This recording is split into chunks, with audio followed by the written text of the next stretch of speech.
My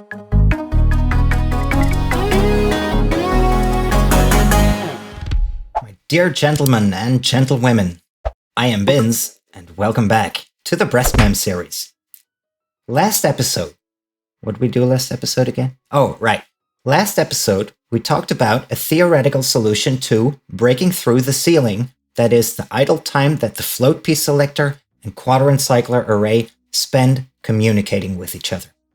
And the approach we're going to take is that of building a separate pulsator device that will tell the float piece selector when to switch. The float piece selector would then become a pure master filter to the quadrant cycler array without a feedback loop, and that would provide us with a linear, one-directional motion instead of a circular one. But how exactly do we calculate the pulse intervals? I mean, we did look at two examples, but ultimately, we want to make sure that this system works for any shape, right? Now, for those of you who dread mathematics, I'm sorry, but this video isn't going to be your cup of tea. We're going to create what I've decided I'll call the big equation.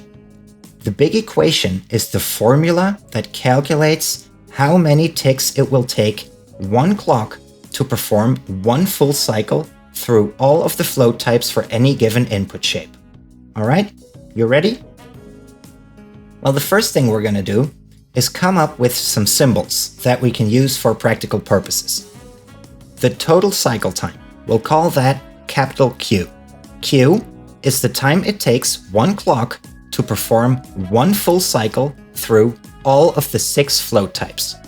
And the float types will symbolize them with letters of the alphabet starting at letter K. So float type 1 will be K, type 2 will be L, float type 3 will be M, float type 4 will be N, type 5 O, and type 6 P. And finally, we're going to count the amount of quadrants that exist on each layer of the input shape too, and we'll give them some letters as well.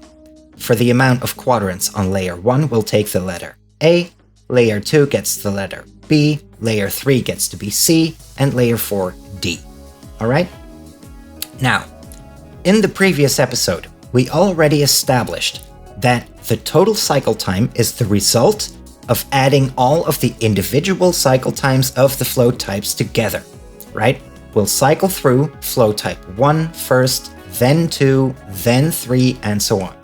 And if we pour that into a mathematical expression, the equation we get is K plus L plus M plus N plus O plus P equals Q. So the full cycle time equals the sum of the float types, right? It's not that difficult. And we've also established that in order to calculate the length of each float type cycle, we need to multiply the amount of quadrants that exist in each layer of that float type.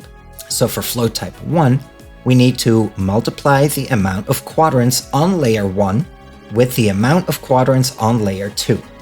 Float type 1 is symbolized by K, and then with the symbols we've chosen, we can state that K equals A times B. And with this newfound knowledge, we can replace K with A times B. Excellent. Now, let's look at float type 2. Float type 2, or L like Lima, spans the middle 2 layers of the shape. So, with layer 2 being designated by B and layer 3 by C, we get L equals B times C.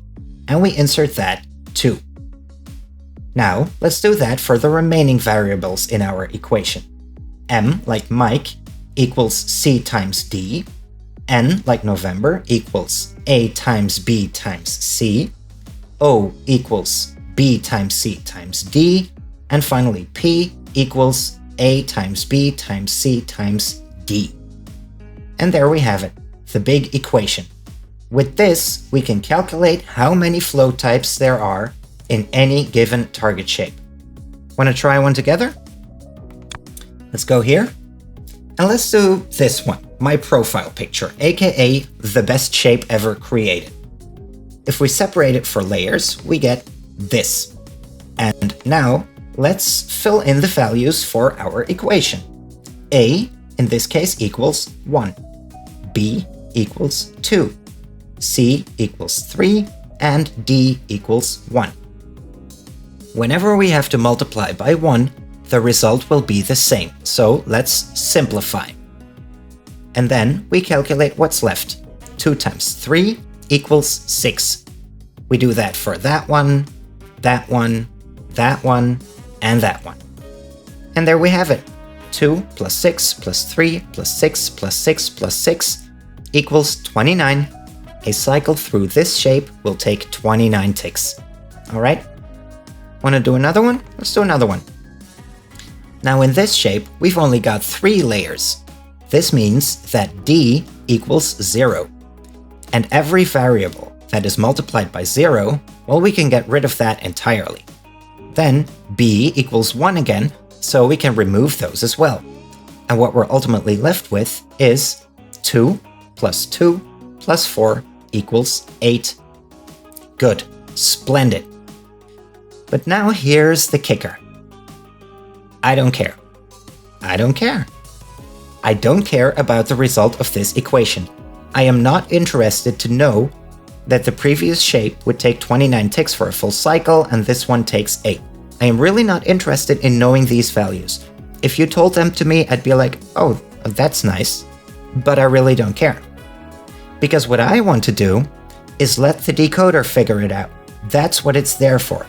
I want to feed this equation into the decoder and let it figure out what the variables are, reach whatever conclusions it needs to reach. I don't care. All I care about is that it finds a solution.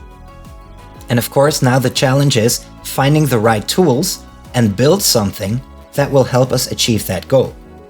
Now, if you look at the equation, you'll see that the only ingredients we actually really need are the quadrant counts. And if you've seen my previous stuff, you'll know that we're perfectly capable of counting quadrants in shapes. We can build quadrant counters no problem. Since we still have some time to spare, let's build one together, okay? And it turns out that the wires plus mod comes in handy once again. Look at this. We're gonna take some analyzers, and I'm gonna put one here, here, here, and here. There we go. And then I'm gonna connect this wire like so, and so, okay?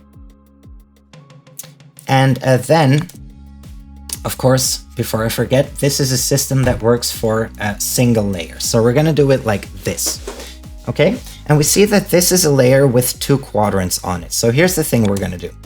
For every output that we get here, and we're gonna need to rotate this first, 1, 2, 3, like so. For every output we get, we're going to emit a gray circle shape. All right, 1, 2, 3, 4, there we go. Then we're gonna hook that up with transistors like so. All right, and then we're gonna make use of the fact that wires plus gives us a smart stacker, and we're gonna do it like so. So for every quadrant that this shape has, we're gonna emit a gray circle, and we're gonna stack that on top of each other. Like so. This is the result we get. And then in order to tick equalize this, we still need to add a tick right here. So let's do that too. Let's count. 1, 2, 3, 4, 5, 6, 7. Excellent. And 1, 2, 3, 4, 5, 6, 7. Perfect. So now we've got a machine that converts a single layer input shape into a stacked one, where the amount of layers corresponds to the amount of quadrants in the input. Now we're going to start multiplying. And in order to do that, well, the first thing I'm going to do is actually, I'm going to copy this, because we want to multiply the amount of quadrants of 2 different layers together, right? So I'm going to hook this up like so. And then I'm going to provide a display again. There we go, there we go. And well, we have 2 and 2 layers. all right? And now, in order to multiply, we're gonna turn to using code shapes. And I know that I start a lot of sentences this way, but if you've seen my previous videos, then you'll know what I'm talking about. And I sincerely hope you do, because this system of using code shapes, well, we're gonna step it up a few notches compared to what I've done in earlier machines. What I decided to do here is map out every value that any of the variables K, L, M, N, O, or P can be. And I decided to map those values to unique shape codes. So here's the list, right? I'm not gonna read them all out to you, but these are the values that any of these variables can have. Now, the skeptics among you might notice that the highest value in this list, 64, is not the mathematical maximum. And you would be correct. The mathematical maximum would be 4 to the 4th power, which is 256. However, in order to obtain 256, we would need a source shape to consist of 4 layers with 4 quadrants each. And such a shape is guaranteed to be stable, which means that we don't need this insane algorithm in the first place, because a stable shape is easy enough to do. We don't need a decoder for a stable shape. So I whittled my way down from 256 in search of what the highest value could actually be in practice, and it turns out that's 64. That's why this list runs up to 64 and not further, alright? That's a side note. Anyway, so now that we've got a list of shape codes mapped to a list of values, we can start looking at the rest. And the first thing we're gonna do is convert our obtained values to the newly devised system. And we're gonna do that with a row of comparing units that I've come to call a translation table. We're simply gonna hard code every value and convert it to the new corresponding value of our new system. If it's a 1-layer circle, it stays the same. If it's a 2-layer circle, output red circle. 3-layer input, yellow circle. 4-layer input, green circle. All right? Good. Now, we're going to see about that multiplication. I don't know if there are more elegant solutions, but if there are, I'm sorry, but I don't know them. So what I decided to do is stack these 2 shapes on top of each other and connect them to an even bigger translation table. So we've got our 4 values of gray, red, yellow, and green circles, right? And they respectively represent the values of 1, 2, 3, and 4. The stacking operation represents our multiplication.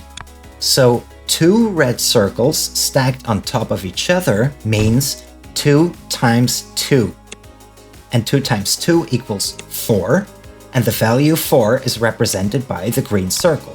Therefore, if the input is 2 stacked red circles, then the output should be a green circle. Are you with me?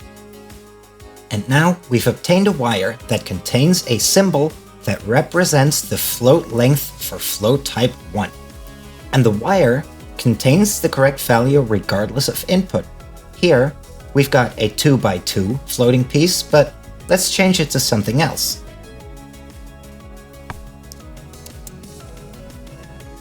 Alright, so what if we take this other shape instead? We will see that we have 3 and 1, and the output is a yellow circle, which equals 3. So this system would now have to be repeated for float types 2 and 3 too, alright? Next, we're going to look at our equation again, and we're going to look at float types 4 and 5. Float types 4 and 5 consist of 3 factors. Does that mean we're going to have to start hard-coding 3-layered shapes? Well, theoretically, we could, but we don't need to.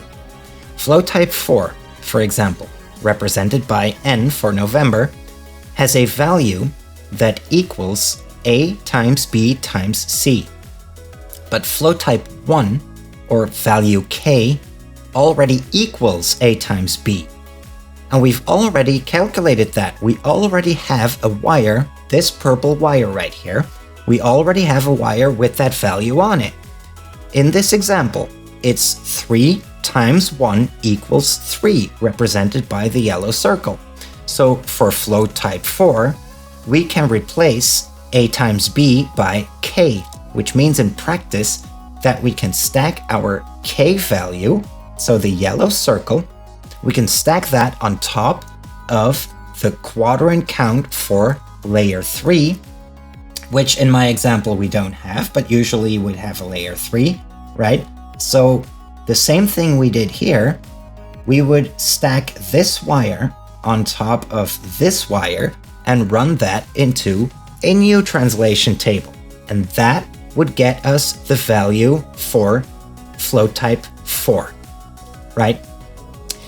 And that way we can eventually calculate all the values we'll need. And that's what this long vertical strip all the way to the left of the decoder is. It's the translation table that calculates the cycle lengths of all of the float types. And the output contains values for the individual layers separately as well, but we will get to that. But the important thing is that with this, we've taken a huge leap forward on the path that leads towards achieving our ultimate goal, which is a seamless clock. Not only have we outlined the framework and the boundaries for all of these values, we also know how we can use the tools available to us in this game to extract the values we need from the target shape and mold them into a system that we'll be able to build on, expand on. And that expansion, that's what we're going to do next episode. We're going to look at how we can load these values into a pulsator device that emits signals at the exact intervals we want it to. So I hope you're looking forward to it. My dear people, I've been Bins, thank you for watching, and I will see you soon. Have a great day. Ciao!